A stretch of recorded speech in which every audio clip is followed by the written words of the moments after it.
Good morning, જય શ્રી કૃષ્ણ, જય સ્વામિનારાયણ.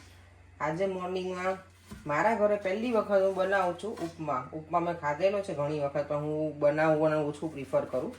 પણ આજે એવું છે, બ્રેડ પણ નથી તો દેવમને સેન્ડવિચનું કંઈ છે નહીં. અમે કીધું કે આજે કંઈક ડિફરન્ટ બનાવીને આપું દેવમને. થેપલા કાલે લઈને ગયો હતો એટલે થેપલા નથી બનાવવાના.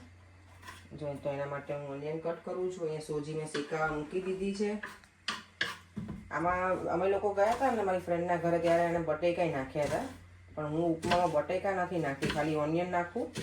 પછી અડદની દાળ, લીમડો છે એ નાખીશ. એનો વઘાર કરી અને પછી સૂજીને એમાં નાખી દેવાની. તમે તેલમાંય કરી શકો ને ઘીમાંય કરી શકો.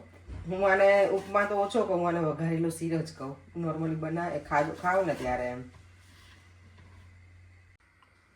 ઉપમા માટે જો તેલ મૂકી દીધું છે, જો રાઈ નાખી છે, 1 સૂકું લાલ મરચું, અને અહીંયા છે અડદની દાળ અને લીમડો. અડદની દાળને છે ને થોડી બરાબર શેકાવા દેવાની ઓઇલમાં, થોડી બ્રાઉન જેવી થઈ જાય ને ત્યાં સુધી. ઉપમામાં છે ને આનો ટેસ્ટ જ સરસ આવે, અડદની દાળનો મજા આવે. શેકાઈ જાય એટલે જેની અરોમા આવે ને એકદમ મસ્ત.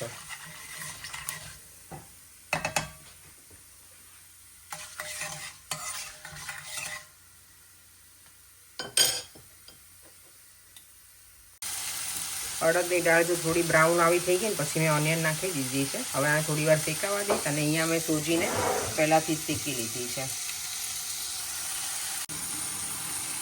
હવે લીલા મરચાંની પેસ્ટ નાખી દીધી છે. સ્વાદ પ્રમાણે તમારે મીઠું નાખી દેવાનું, જેટલું સ્પાઇસી ખાવ ને એ પ્રમાણે નાખવાનું લીલું મરચું.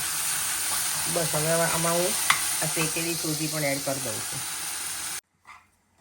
મમ્મા કરે છે.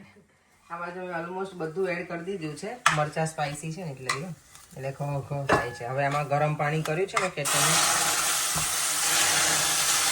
દૂધ લીધું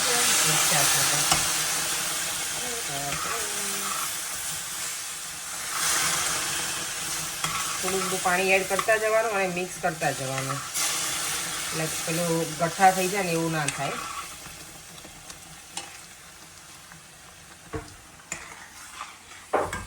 બસ હવે એકદમ મિક્સ કરી અને પછી લીલા ધાણાથી આને ગાર્નિશ કરી દેવાનું ઉપમાને, એટલે આપણો ઉપમા એકદમ મસ્ત રેડી થઈ જાય. અને આમાં યસ ઉપરથી થોડું ઘી નાખવાનું, એટલે ઉપમામાં છે ને એકદમ સરસ શાઇનિંગ આવે.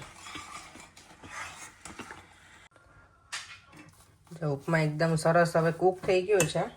હવે એમાં હું થોડું ઘી એડ કરી દઈશ ઉપરથી.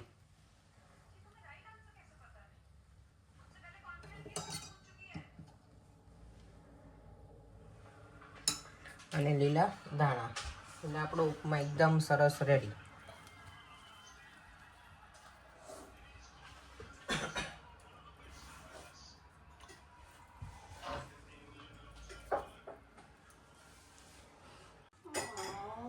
એકદમ કલરફુલ ઉપમા રેડી થઈ ગયો છે. અને આમાં મેં થોડું ઉપરથી લેમન જ્યુસ એડ કર્યું છે.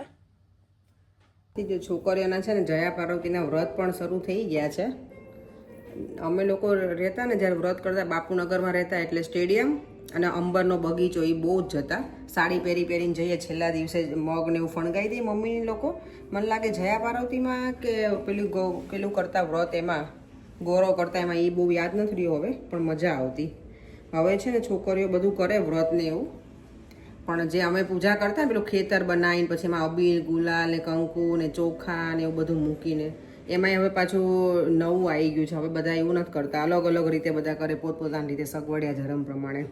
અને મને યાદ છે મારા દાદી છે ને, મારા બા, એ તો મને પેલો ગાયનું આપણે હોય ને ગોબર, એનું કંઈક એવું બનાવીને આપતા ને, એમાં પછી પેલું મૂકવાનું એવું હતું, મને યાદ છે. હું કોઈ દિવસ એ લેવા ના જાઉં, એ મારા દાદી જ લઈ આપતા મને. અને પછી વરસાદ હોય જો એમાં એ લઈ આપ્યું હોય ને તો એ તો કેવું થયું હોય, માય ગોડ, એ પછી હવે પૂજા કરવાની હોય, પણ એ બા બધું કરી આપતા. એટલે એ એકચ્યુઅલ જે પૂજા હતી ને એ એવી રીતે જ હોય કરવાની. પણ હવે કોઈ એવું કરતું નથી. હવે ગાયો રહી નથી, એટલે ગાયો છે પણ એ લોકો આવી રીતે છૂટી નથી ફરવા દેતા. હવે બધી જગ્યાએ પેલું કરી દીધું છે. એટલે ચાલો, છોકરીઓને તો ગોરો શરૂ થઈ ગઈ છે. મોડું ખાવાનું 5 દિવસ, પણ ત્યારે બધા સાચવે એટલું ને બહુ મજા આવતી. પેલા સાબુદાણાના રાઉન્ડ પાપડ આવતા ને, તો મારા સૌથી વધારે ફેવરેટ. અત્યારે મને એટલા ગમે. એ જે બહારથી લઈને આવીને તળીને ખાવાની જે મજા હતી ને, કંઈક અલગ જ હતી. ચાલો, હવે તો એવું કંઈ રહેતા નહીં અહીંયા તો અમે. અને આજે તો સલૂન ઉપર છો, ઘરે જઈને જોઈશું આજે શું બનાવીશું. અને આજે અમે એકદમ ફ્રી છીએ એટલે હવે વિચારીએ છીએ કે અમારા હેરમાં જ અમે સ્પા ડે કરી નાખીએ, કોઈ ક્લાયન્ટ ના આવે ને તો ને. જો હેર એકદમ સરસ વોશ કરાવી નાખ્યા છે ઓઇલ બોઇલ કરીને. ને હવે ઘરે જઈને આજે ડિનરમાં શું બનાવું એ પ્લાનિંગ કરું છું. અત્યારે ગરમી છે એટલે વિચારું છું કે આલુ પરોઠા બનાવું કે નહીં એમ. પહેલાં એવું હતું કે આલુ પરોઠા બનાવીશ એમ. લેટ્સ સી હવે ઘરે જઈને જોઈએ કેટલોક થાક છે ને એના ઉપર છે. ગઈકાલે કેટલા મોડે સુધી જાગ્યા હતા, આખું કિચન ક્લીન કર્યું. હજી થોડું ઘણું બાકી છે, એ આજે થશે કારણ કે એક સાથે બધું તો ન થાય. કિચનમાં થોડોક ટાઈમ તો જોઈએ ક્લિનિંગ માટે. એટલે જો આલુ પરોઠા ન બનાવે, વઘારેલી ખીચડી બનાવી છે. અહીંયા કાકડી રેડી છે, પાપડ શેકી દીધું છે. દેવામાંથી છે ને સામે રમે છે. દેવામાં આવે પછી હવે અમે લોકો ડિનર કરી લઈએ. પરેન પણ ત્યાં જ છે. અને અત્યારે 8 વાગી ગયા છે. ગઈકાલે જો કિચન ક્લીન કર્યું હતું ને, આજે મેં થોડું બીજું વધારે કરી નાખ્યું કામ. એકદમ સરસ બધું ક્લીન કરીને મૂકી દીધું છે.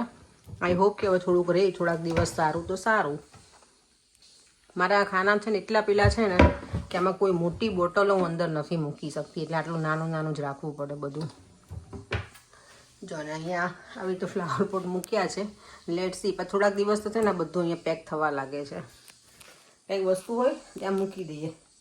ઘરમાં ખબર નહીં બધી વસ્તુ એટલી બધી જગ્યા હોય ને તો એ ક્યાંય એક ખૂણા એવા નથી કે ભરેલા ના હોય એમ. બધી જગ્યાએ કાંઈક ને કાંઈક તો મૂકેલું જ હોય.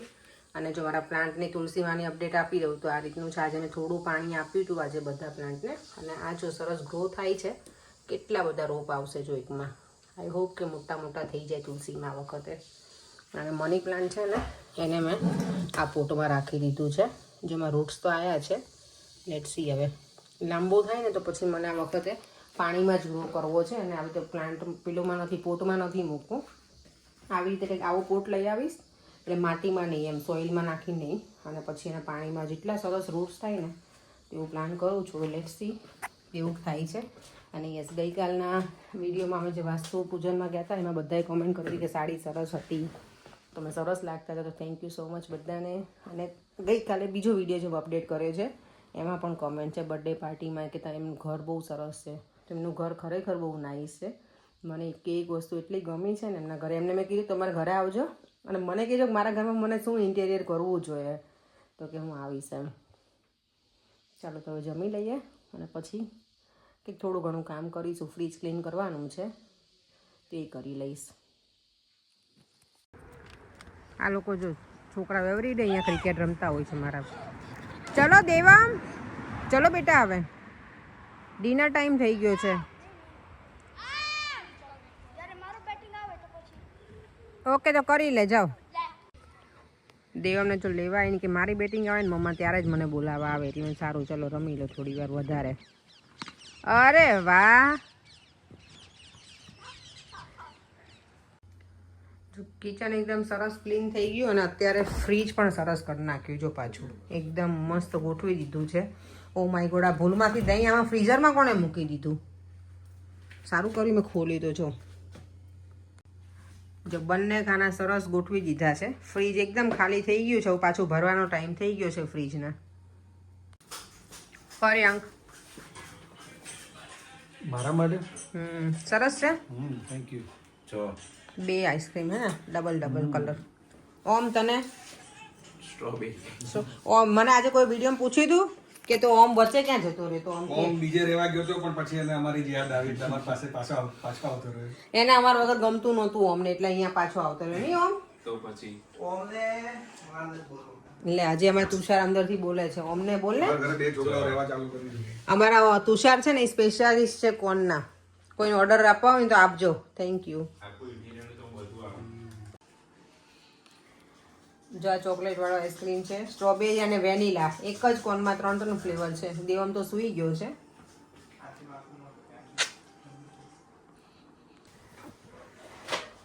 ચાલો તો વિડીયોનો એન્ડ કરી દઈએ.